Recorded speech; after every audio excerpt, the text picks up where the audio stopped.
Okay बच्चों, तो 35 number तक हो गया था, तो मैंने आपको ये समझा दिया है। देखो ये नहीं समझ आया, फिर से एक बार मैं रिवाइज करवा देता हूँ। देखो पहले सवाल में क्या करना है, सारी अभिक्रियाओं में करना क्या है कि आपको संतुलित करके रासायनिक समीकरण भी देना है। ठीक है, तो संतुलित तो अभिक्रिया शायद ये लगी रही है।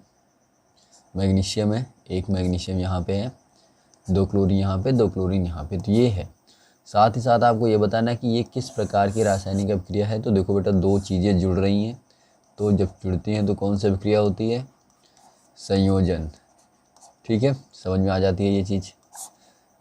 नेक्स्ट है इसी का पार्ट बी। देखो बेटा, इसमें क्या है, ये HgO है और इसमें हीट दिया जा रहा है और ये Hg और O2 में टूट रहा है, तो इसको पहले बैलेंस करेंगे बेटा। देखो यहाँ पे 2 ऑक्सीजन है, तो इस जगह पे 2 ऑक्सीजन बनाएंगे तो इसको 2 से मल्टीप्लाई कर देंगे। अब मरकरी भी 2 हो गया यहाँ पे, तो इसको भी 2 से मल्टीप्लाई कर देंगे। ये बैलेंस है। ऊष्मा दे करके इसको तोड़ा जा रहा है, तो मतलब ये अभिक्रिया कैसी बेटा? वियोजन है। और यदि ऊष्मा दिया गया है और ऊष्मा की वजह से वियोजन हुआ तो इसको हम कहते हैं ऊष्मीय वियोजन। ठीक, नेक्स्ट सवाल, निम्नलिखित रासायनिक सवाल तो वही है, खैर इसका पार्ट सी है। तो ये सोडियम है, ये सल्फेट है, तो ये बनाएगा सोडियम सल्फाइड। और दोनों क्या हो रहे हैं बेटा? संलग्न हो रही हैं, संलग्न हो रही हैं। और उसके बाद क्या हो रहा है? दोनों चीज़ें जुड़ रही हैं। तो यहाँ पे क्या हो जाएगा? बैलेंस है कि नहीं? देखो बैलेंस तो नहीं, तो यहाँ पे आप 2 कर दो, अब बैलेंस है। और ये कौन से प्रकार की अभिक्रिया है? ये भी आपकी संयोजन अभिक्रिया है। जल्दी से देख लो, मैं बता दिया था मैंने पहले। ये टाइटेनियम क्लोराइड है, ये मैग्नीशियम है, यहाँ पे एक टाइटेनियम है, यहाँ पे एक मैग्नीशियम है, यहाँ पे क्लोरीन देखो 2 है, यहाँ पे 4 है, इसलिए यहाँ पे आप 2 से गुणा करो तो 4 क्लोरीन होंगे, जिससे मैग्नीशियम भी 2 हो जाएगा, तो यहाँ पे 2 से गुणा कर देंगे। ठीक है, बाकी सारी चीज़ें बैलेंस। अभिक्रिया का प्रकार आप बताना चाहो तो बता सकते हो। वेरी जी, इसमें ये टाइटेनियम क्लोराइड है बेटा, और ये क्या हो रहा है? मैग्नीशियम। और इससे क्या हो रहा है? मैग्नीशियम ने क्या किया? टाइटेनियम को भगाया है। ठीक है, तो ये हो गई आपकी विस्थापन अभिक्रिया। विस्कनिजुर विस्थापन। ठीक, नेक्स्ट सवाल, कैल्शियम ऑक्साइड, सिलिका ऑक्साइड दोनों जुड़ करके ये कंपाउंड बना रहे हैं, तो ऐसा क्या होता है बेटा? इसमें संयोजन कहते हैं इसको, संयोजन। और दूसरी चीज़ आप देखो कि ये क्या बैलेंस है। यहाँ पे कैल्शियम, यहाँ पे ऑक्सीजन देखो बेटा 3 है, यहाँ पे कितने हैं? सिर्फ 2 हैं। ठीक है, अच्छा 2 यहाँ पे, 1 यहाँ पे, तो ऑलमोस्ट ये बैलेंस है, इसमें आपको परेशान नहीं होना। नेक्स्ट क्वेश्चन में आ जाओ। तो अगला सवाल,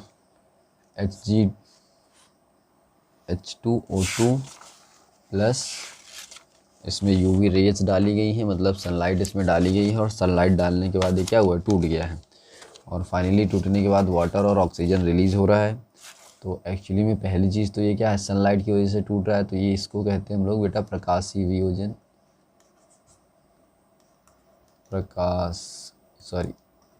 प्रकाशिकीय वियोजन। और दूसरी चीज़ क्या है? बैलेंस है, तो हाँ जी बिल्कुल बैलेंस है। अरे बैलेंस नहीं है यार, यहाँ पे 1 ऑक्सीजन है, ये 2, मतलब 3 ऑक्सीजन है, यहाँ पे कितना है? सिर्फ 2 ही ऑक्सीजन है। तो इसको आप जब बैलेंस करेंगे तो ऑक्सीजन को यहाँ पे बढ़ाना है, तो आप इसको 2 से गुणा कर दो। अब 4 ऑक्सीजन हो गए, उस कंडीशन पे आप क्या करेंगे? वाटर को 2 से गुणा कर दो। ठीक है, तो अब 2 और 2 4 ऑक्सीजन यहाँ पे, 4 हाइड्रोजन यहाँ पे, 4 हाइड्रोजन यहाँ पे, तो ये बैलेंस है। ठीक है, और ये क्या है? एक प्रकाश की अपघटन या प्रकाश की वियोजन अभिक्रिया है। तो यहाँ तक सवाल मैंने बता दिए थे, आगे के सवाल आज हम लोग देखेंगे। अब इस सवाल को एक बार मैं चाहता हूँ कि आप पढ़ लो, एक बार रीड आउट कर लो बस। देखो क्या लिखा है कि मैग्नीशियम रिबन जो है वो ऑक्सीजन में जलाने पर एक श्वेत यौगिक X देता है। ठीक है, आपके पास क्या है बेटा? एक मैग्नीशियम है, इसको आप ऑक्सीजन के साथ जलाते हो तो यहाँ पे एक श्वेत यौगिक मिलता है, श्वेत यौगिक, जो कि क्या है? X है। और आपको समझ में आ गया हो यहाँ पे क्या बनेगा? साथ ही प्रकाश उत्सर्जन होता है, और साथ ही यहाँ पे क्या होगा? प्रकाश निकलेगा।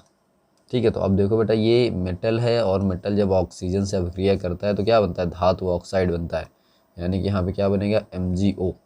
ठीक है। तो यौगिक X पता है कि MgO है, साथ ही प्रकाश होता है। यदि जलते हुए रिबन को अब नाइट्रोजन के वातावरण में रखा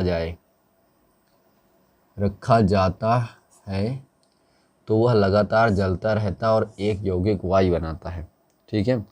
तो अभी आपका ये जो मैग्नीशियम है ये तो खैर जल ही रहा है, अभी ऑक्सीजन का वातावरण था, अब क्या किया गया, इसको ये नाइट्रोजन का वातावरण दिया है, तो एक यौगिक जो Y बनाएगा मैग्नीशियम नाइट्राइड बनाएगा। देखो मैग्नीशियम की वैलेंसी तो 2 होती है, नाइट्रोजन की 3 होती है, तो Mg3N2, तो ये मैग्नीशियम नाइट्राइड बन जाएगा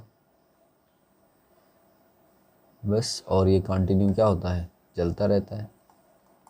करना क्या था इसमें, X तथा Y के रासायनिक सूत्र लिखिए। तो ये X का रासायनिक सूत्र है बेटा, ये Y का रासायनिक सूत्र, this one is your Y। जब X को जल में घोला जाता है तो संतुलित रासायनिक समीकरण भी लिखिए। ठीक है। तो ये तो हो गया। अब X क्या है, ये यानी कि दिख रहा है यहाँ पे, हाँ ठीक है, MgO और प्लस H2O, ये दोनों आपस में रिएक्ट करेंगे तो क्या बनाएंगे बेटा, MgOH। ठीक। और क्योंकि OH की वैलेंसी तो 1 होती है, मैग्नीशियम की 2 होती है, तो MgOH का होल ट्वाइस हो गया। अब उसके बाद यहाँ पे आप देखो कि ये बैलेंस है कि नहीं, तो आप इसमें देखो 2 हाइड्रोजन है, यहाँ पे 2 हाइड्रोजन है, ऑक्सीजन यहाँ पे 2 है, तो 1 और 2 ऑक्सीजन यहाँ पर भी है, तो ये अभिक्रिया क्या है, संतुलित है। तो ये पार्ट आपका हो जाता है 36 नंबर। ठीक। नेक्स्ट आ जाओ, समझ में तो आ गया ना। अगला देखो, जिंक तनु हाइड्रोक्लोरिक अम्ल के साथ क्रिया करने पर हाइड्रोजन गैस मुक्त करता है जबकि कॉपर नहीं, समझाइए क्यों, ऐसा क्यों। तो देखो बेटा, जिंक है और यहाँ पे HCl है, इन दोनों की जब अभिक्रिया करवाओगे तो ये बता रहा है जिंक तनु हाइड्रोक्लोरिक अम्ल के साथ अभिक्रिया करने पर हाइड्रोजन गैस देता है। तो पहले तो यहाँ पे ZnCl2 बनेगा और साथ ही यहाँ पे क्या होगा, हाइड्रोजन गैस रिलीज होगी। लेकिन जो कॉपर है वो HCl के साथ में कोई अभिक्रिया नहीं दर्शाता, इसका आपको बताना है कारण। ठीक। तो अब आपको यहाँ पे फिर से मेटल रिएक्टिविटी सीरीज बताता हूँ। का मैनेजर आलू जरा फीके पकाता है, फिर कौन है आगे आए। चलो यहाँ तक देख लो।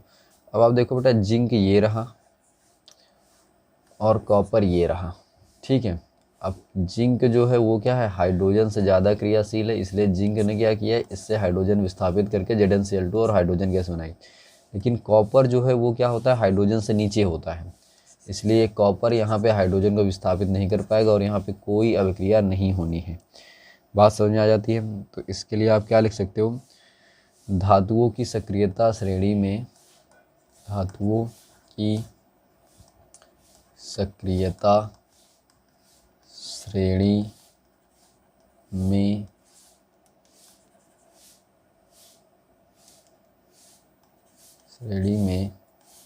Zn हाइड्रोजन से ऊपर है, इसलिए हाइड्रोजन को विस्थापित कर H2 गैस बनाता है। ठीक है। जबकि यहाँ पे क्या लिखोगे, कॉपर हाइड्रोजन से नीचे है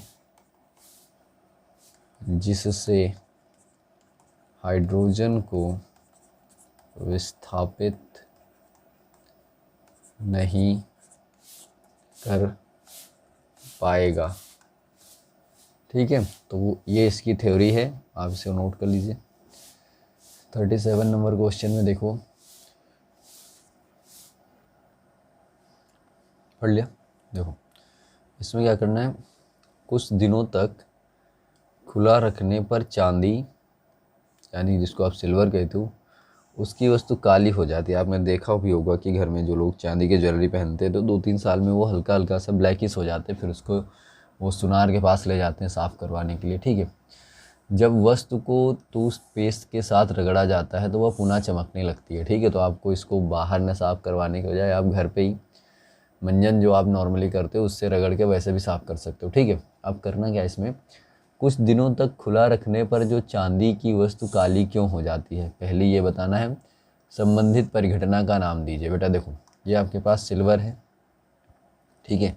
जब बहुत दिनों तक बाहर रखी रहेगी तो ये ऑक्सीजन से अभिक्रिया करेगी, किसी अम्ल से अभिक्रिया करेगी, आसपास के वातावरण से अभिक्रिया करके ये क्या होती है, काली हो जाती है, ठीक है। और सल्फ़र से अभिक्रिया करती है, तो इस तरह से अभिक्रिया करके एक कंपाउंड बनाती है सल्फाइड का, ठीक है, वो भी सिल्वर सल्फाइड Ag2S। और इसका जो रंग होता है बेसिकली वो काला होता है, ठीक है। तो आप इसमें लिख सकते हो कि, और एक्चुअली में ये जो परिघटना है इसको क्या कहते हैं, इसी को तो संक्षारण कहते हैं, संक्षारण, ठीक है। जैसे लोहे पर वो लाल भूरी परत जमा होने लगती है, तांबे में वो हरी परत जमा होने लगती है ना। तो आपने इन चीज़ों को नोटिस किया होगा। तो ये क्या होता है, धातुओं का संचारण होता है। तो थ्योरेटिकली आप इसमें क्या लिख सकते हो, थ्योरेटिकली अगर आप लिखना चाहो तो पहले क्वेश्चन के लिए आप क्या लिखोगे यहाँ पे, सिल्वर धातु अपने चारों ओर नमी और अम्ल से अभिक्रिया करके, मैं चलो लिख देता हूँ, सही से लिखने का प्रयास करते हैं, ठीक है, राइटिंग की कोशिश करते हैं। चलो देखो यहाँ से लिखते हैं, कहाँ गया ये, सिल्वर धातु अपने चारों ओर नमी कॉमा सल्फर कॉमा अम्ल से अभिक्रिया कर, ठीक है, एक मिनट, अभिक्रिया कर संक्षारित हो जाती है या संक्षारित होने लगती है, जिसकी वजह से वो काला रंग आता है। और इस परिघटना को क्या कहते हैं, इस परिघटना को संक्षारण कहते हैं। क्या इतनी बात समझ में आ जाती है। बी नंबर, निर्मित काले पदार्थ का नाम दीजिए। देखो बेटा, जो सिल्वर होता है वो सल्फाइड के साथ अभिक्रिया करता है, सल्फर के साथ में तो Ag2S बनता है, और ये जो होता है ये काले रंग का होता है, ठीक। तथा इसका रासायनिक सूत्र ये लिखा हुआ है, ये सिल्वर सल्फाइड है और काले रंग का होता है। तो हो गया ये सवाल। 38 नंबर के बाद आ जाओ 39 नंबर में। अरे कहाँ चला गया 39 नंबर यार। खैर चलो, अभी तो इस स्लाइड में इतने ही सवाल थे, तो बाकी हम लोग नेक्स्ट वीडियो में कवर कर लेंगे, ठीक है।